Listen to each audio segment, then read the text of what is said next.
تو یہ سلجوق کی نسل میں تھا تغرل بیگ۔ 446 میں آ کر شیعوں کی حکومت کو ختم کیا تغرل بیگ سلجوقی نے۔ سلجوق مسلمان ہوئے تھے محمود غزنوی کے دور میں، سلجوق ان کے بڑے کا نام تھا۔ تو ایک دفعہ محمود غزنوی نے سلجوق سے پوچھا اگر مجھے تیری مدد کی ضرورت ہو تو کتنے آدمی پیش کر سکتے ہو؟ تو اس نے ایک تیر دیا، کہا یہ ایک تیر ہے میرا،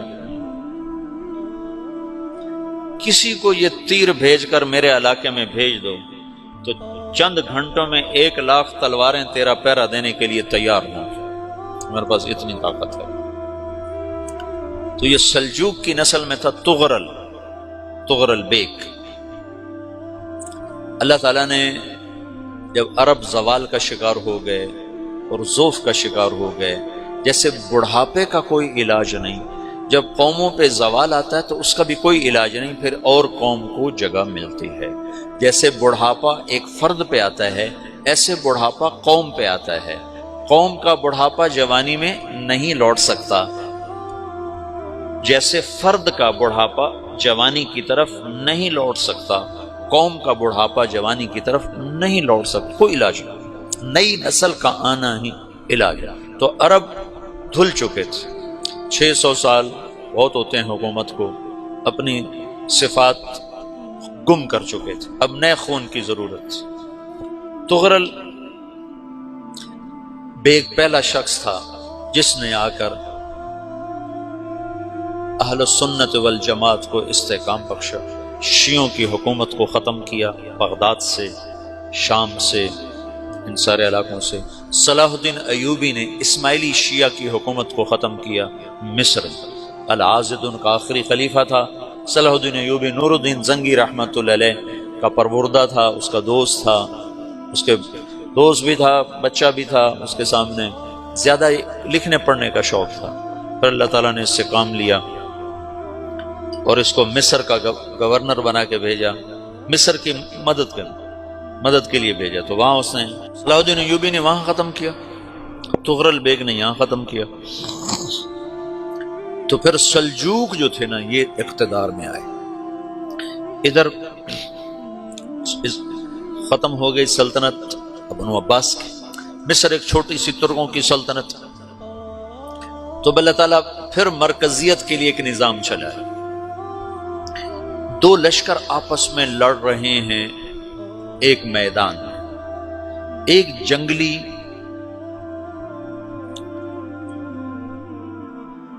بدوؤں کا قافلہ، جنگل کے لوگ اپنے قبیلے کو لے کر، ایک جنگلی قبیلہ اپنے سردار کے ساتھ نقل مکانی کر رہا ہے ایک جگہ سے دوسری جگہ۔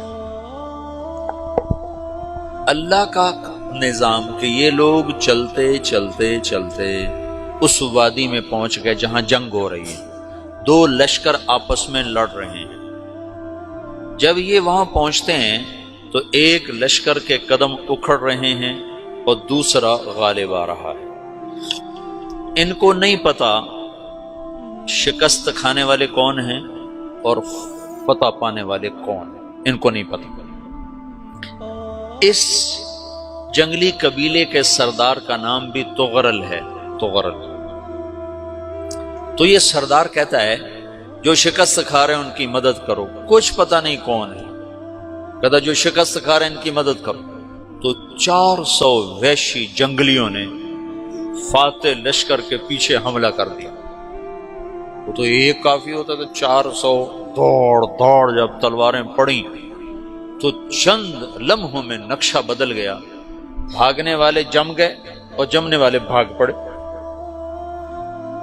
جب جنگ ختم ہوئی تو شکست خوردہ لشکر کے بادشاہ نے ان کو بلایا، اسے پوچھتا ہے مجھے جانتے ہو میں کون ہوں؟ کہا نہیں۔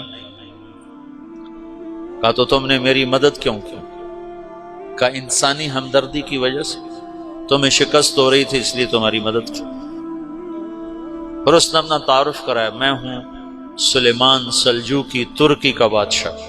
مسلمانوں کا لشکر تھا اور تاتاریوں سے شکست کھا رہا تھا۔ تاتاری فتح پا رہے تھے، مسلمان شکست کھا رہے تھے، تو وہ اللہ کی غیبی مدد بن کر آئے۔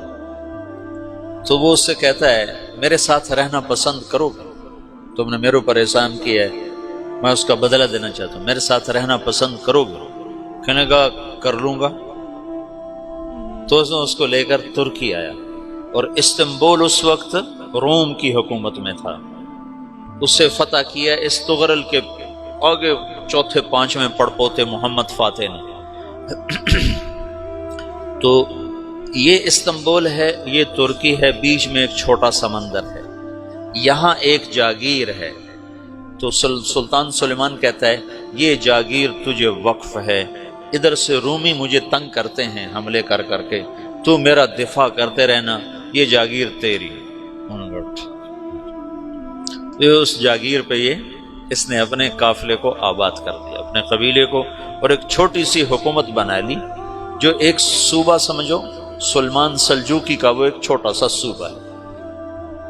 وہاں جب یہ رہ پڑا تو پھر یہ ایک شیخ کے بیعت ہوتا ہے، وہاں شیخ طریقت ہے، ان کے یہ بیعت ہونے جاتا ہے، وہ اس کو رات اپنے پاس ٹھہراتا ہے، تو ایک کمرے میں ان کو ان کا خادم ٹھہراتا ہے۔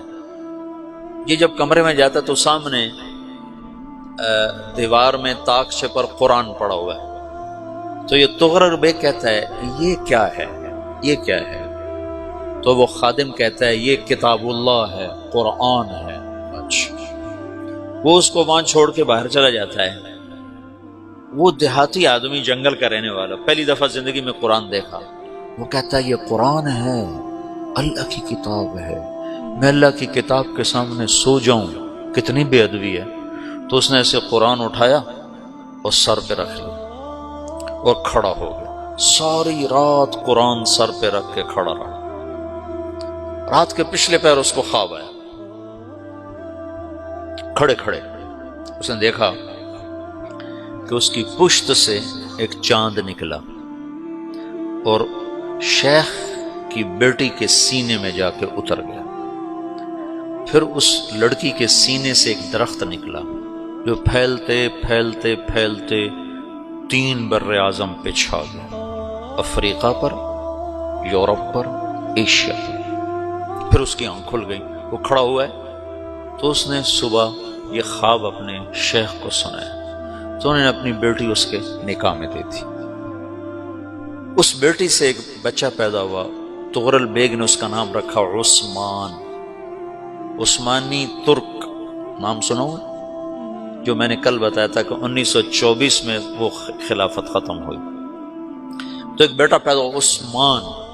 عثمان نے پھر ایک نئی اسلامی حکومت کی بنیاد رکھی جو 1924 تک چلتی رہی، کوئی 800 سال یہ حکومت چلی۔ تو حکومت کا شرازہ بکھرا، لیکن پھر جڑ جاتا تھا، اور وہ قرن اول والا جوڑ کبھی نہ پیدا ہوا، ٹکڑے بن گئے۔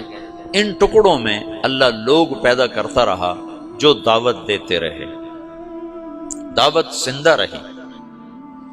جو تربیت کا نظام تصوف کے ساتھ تھا اب وہ تبلیغ کے ساتھ